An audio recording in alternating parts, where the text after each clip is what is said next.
প্রথমে আমরা এবিসিডি লিখবো, তারপর এর ফানি কমেন্টসগুলো পড়বো।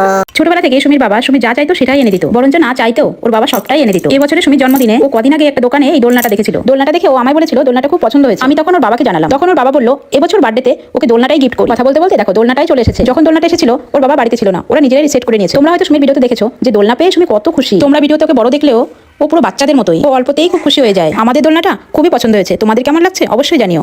এবার আমরা এর ফানি কমেন্টসগুলো পড়বো। चलो भाई देखो अब मैं क्या करता हूँ। অল্পতে খুশি হলেও একটা ছেলেতে তোমার মেয়ে খুশি থাকতে পারে না কাকিমা। কাকিমা ঠিক বলেছেন, সুমি অল্পতেই খুশি হয়ে যায়, বাট ছেলেদের বেলায় একটু বেশিই দরকার হয় ওর।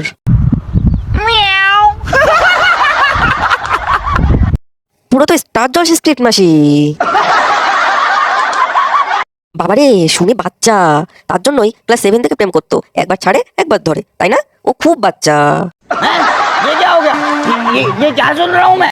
হ্যাঁ, কেমন অল্পতে খুশি হয় সেটা বোঝাই যায়। গৃহপ্রবেশে যারা কম দামে গিফট দিয়েছে তাদের গিফট নিয়ে সুমি অনেক খারাপ মন্তব্য করেছে এবং কম দামে গিফট দেখে ছেঁচে করেছে।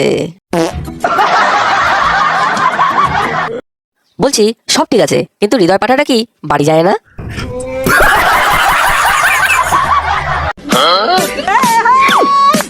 ভিডিওটি যদি ভালো লেগে থাকে তাহলে অবশ্যই লাইক, কমেন্ট ও শেয়ার করে দেবেন এবং চ্যানেলটি সাবস্ক্রাইব করে দেবেন এমন মজার ভিডিও সবার আগে পাওয়ার জন্য।